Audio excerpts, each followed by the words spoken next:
long ago I was listening to ABC local radio, and there was a singer on that program who was introducing one of his songs with a bizarre little story that went something like this.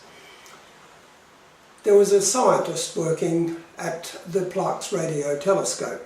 His name was Norman, and he was very conscientious, but he didn't seem to have much of a social life. And so some of his colleagues decided to set him up with a blind date. So they went downtown to the Crystal Healing Centre, and they spoke to Debbie, who was not an astronomer, but interested in the stars as an astrologist. And so they decided to organise a blind date. And when Norman turned up and met Debbie, they had some things in common. He was able to talk about the stars from the perspective of outer galaxies and Magellan clouds, and she was able to talk about the alignment of the stars and the planets.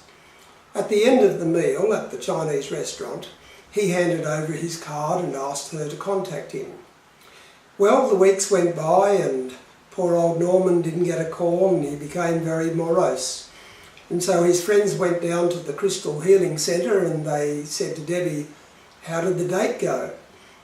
And she said, "Look, Norman is a very lovely chap, but I couldn't possibly get into a relationship with a Sagittarian." Now that little story triggered in me some memories of my own time around Parkes, the radio telescope, and where I taught at Bogan Gate.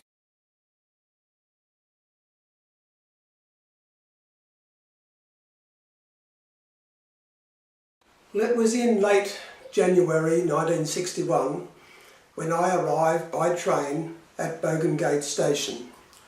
I had travelled from Sydney, and the train ride had been rather uneventful until we hit a sharp bend near the Bogan Gate Army camp, and by the time I alighted on the station, most of the other passengers were scraping the remnants of their meal off their laps. But I had survived. And so I stepped onto the platform and I looked across to the wheat silo and looked across towards the town to try to find the hotel that had been mentioned in the telegram sent by the Department of Education. At this stage, the station master's wife came up to me, and she turned out to be a committee member of the P&C Association. And she said, "Oh, you must be Mr. Jennings, and I'm sorry, but the hotel has burnt down over the Christmas holidays, and everything is okay, don't worry, because you'll be staying with the McPherson family who have a farm out of town."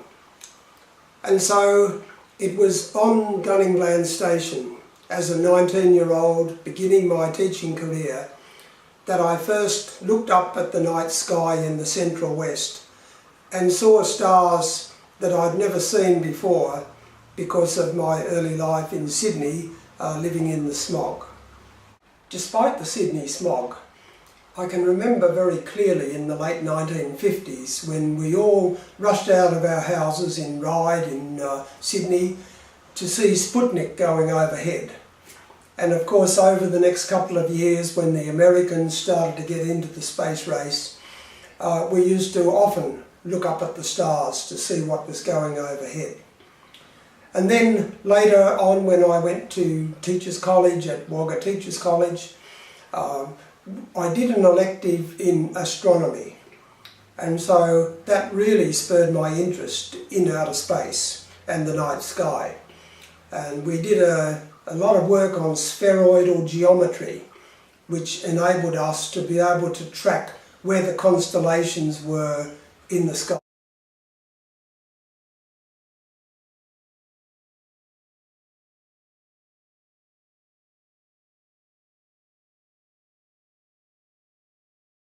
Over a succession of years between 1961 and 63, I taught a combination of Year 4 and Year 5 students.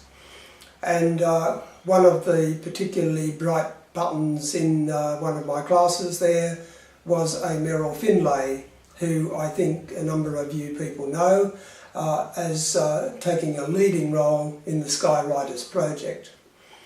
And so we did science in the curriculum, and that's where we looked at the solar system. And I can clearly remember screening off, blackening out the classroom one day, having a light source in the middle, and then using an orange and a ping pong ball, as I tried to explain, maybe not so successfully, how an eclipse of the sun and an eclipse of the moon worked. But there was a lively interest in the space program, and so by this time President Kennedy, for instance, had really kicked off the moon landing program, and so there was a lot of interest around town and amongst the children. The local policeman, Tim Tyler, kept recordings of all of the speeches of President Kennedy, who he found to be most inspiring. And so we were engaged with the space program. I did have one student, a colleague of Merrill's, who came in one day to announce to us that the Japanese had put a man into space. And we all looked with surprise because we hadn't heard that. And then he stood there with a wry smile and he said, yes, it being a winter's morning, he said, there's a nip in the air this morning. So I probably spent the next hour talking to the children about inappropriate use of language, but although I was able to dampen that down a little, I wasn't able to dampen down the interest in the space program.